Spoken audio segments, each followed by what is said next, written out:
Bonjour à tous, j'espère que vous allez bien. Je suis Nicolas Destin, expert en crédit du Clutch Player Club. Aujourd'hui, nous allons parler de la Pinel. Nous allons aborder le sujet sur l'immobilier plutôt que sur le crédit cette semaine et aborder un petit peu le sujet de la Pinel. Déjà, il faut savoir une première chose, c'est que la Pinel, elle existe depuis très longtemps. Elle a eu différents noms. Donc, on a eu la Cellier, on a eu la Derobien, on a eu la Duflo et depuis 2014, on a donc la Pinel. À chaque fois, c'est le nom d'un ministre qui est donné à la loi qui prend la suite. Comment est-ce que cela fonctionne concrètement? Concrètement, vous achetez un bien neuf, un appartement neuf. Il faut savoir que dans le passé, on pouvait aussi acheter des pavillons neufs pour le faire, mais depuis l'année dernière, on ne peut acheter que des appartements neufs. Et du fait donc, que vous achetez un appartement neuf, vous faites marcher les sociétés de bâtiments, les sociétés de carreleurs, les sociétés de plaquistes, les sociétés qui font de la peinture. Du fait que vous faites tourner l'économie, vous faites tourner le bâtiment, le secteur du bâtiment. Il faut savoir que le bâtiment, c'est ce qu'on appelle le cœur de l'économie. Quand le bâtiment va, tout va bien. Donc toute l'économie se porte bien lorsque le secteur du bâtiment se porte bien. De ce fait, on vous fait un cadeau fiscal. Donc je vous donne un exemple. Vous achetez un appartement 200 000 euros. Actuellement, si vous vous engagez à le louer sur 9 ans, on vous permet de défiscaliser 18% de ce prix d'achat sur vos impôts sur le revenu directement.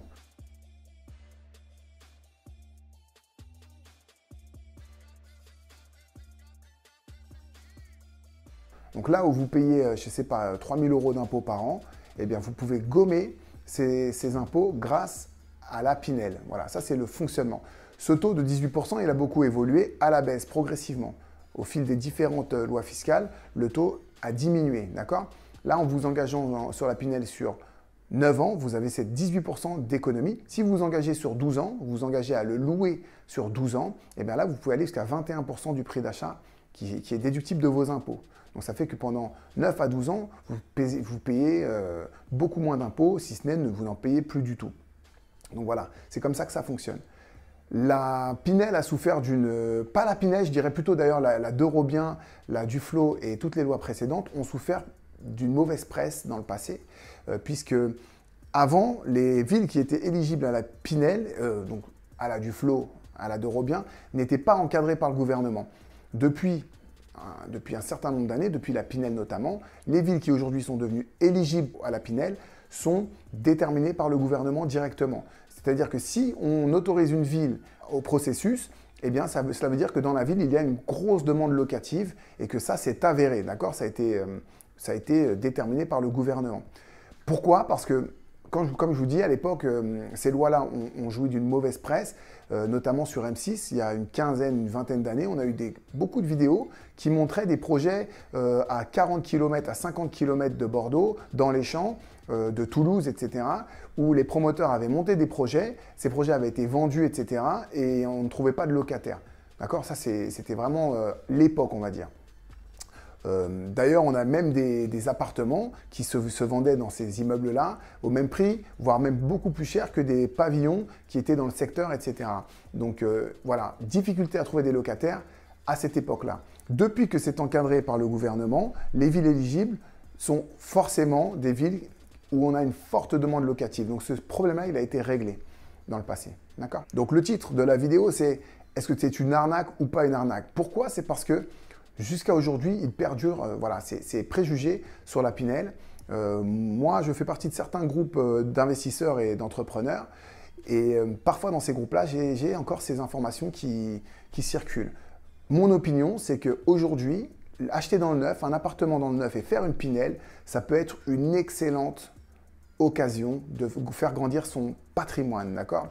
Donc ça correspond à certains profils de clientèle, à certains profils d'investisseurs, on va dire. Ça ne correspond pas à tout le monde. On a des gens qui sont beaucoup plus ambitieux, qui veulent procéder à des gros montages avec des gros travaux, qui veulent faire du déficit foncier.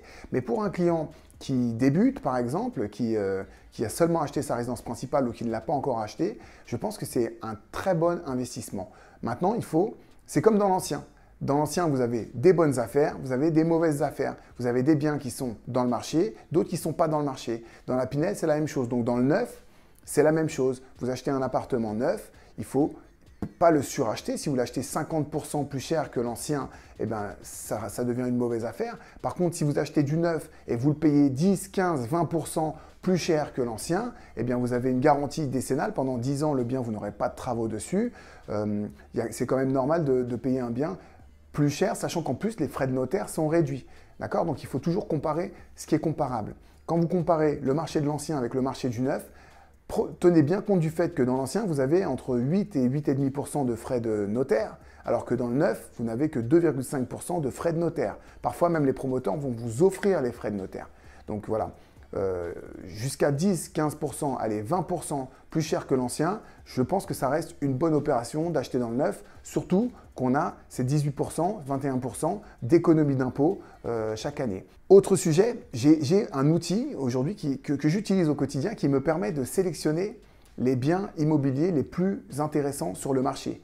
Dans cet outil, vous avez 80% des promoteurs en France qui sont donc comparés. Et donc, chaque lot est comparé et une note sur 20 est attribuée à chaque lot. Donc avec des outils comme ça, et il en existe une multitude, moi j'en utilise un en particulier, mais il en existe une multitude, vous avez la possibilité quand même de mettre en concurrence tous les promoteurs et de vérifier qui est dans le marché, qui n'est pas dans le marché, qui est trop cher, qui n'est pas trop cher, etc. Donc voilà. Ce que je veux dire, c'est qu'aujourd'hui, en achetant du neuf, vous pouvez avoir une belle économie d'impôt, premièrement. Deuxièmement, vous pouvez aussi faire une bonne affaire. Je vous donne deux cas concrets. Premier cas concret, mon cas personnel. J'ai acheté un appartement dans le neuf avec Vinci en 2006. Donc juste au passage, enfin quelques années après le passage à l'euro. Donc j'ai acheté cet appartement avec Vinci, je l'ai payé 114 000 euros. Je l'ai conservé pendant, je ne vais pas dire de bêtises, pendant 8 ans. Et au bout de 8 ans, je l'ai revendu 140 000 euros. Donc j'ai fait une plus-value de 28 000 euros sur un bien que j'avais acheté neuf sur à peu près une dizaine d'années. Ce que je veux dire par là, c'est que ce n'est pas une mauvaise opération, sachant que je l'avais acheté en résidence principale, par contre, donc je n'avais pas l'économie de la Pinel. Autre cas concret, j'ai un de mes clients qui a acheté un appartement à Porte d'Aubervilliers, qui est aussi un ami d'ailleurs, et qui a donc décidé de le revendre au bout de 6 ans.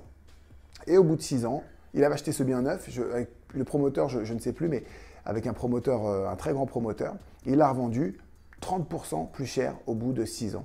Donc voilà, des cas comme ça, j'en ai eu beaucoup. Aujourd'hui, en utilisant des outils fiables, on peut faire des bonnes affaires même dans le neuf. Voilà, j'espère que le sujet vous aura intéressé. N'hésitez pas à liker la page, à vous abonner. Voilà, vous avez aussi un guide qui vous est offert, les 7 secrets du crédit immobilier. N'hésitez pas à le télécharger, c'est offert. À très très vite. Ciao, ciao.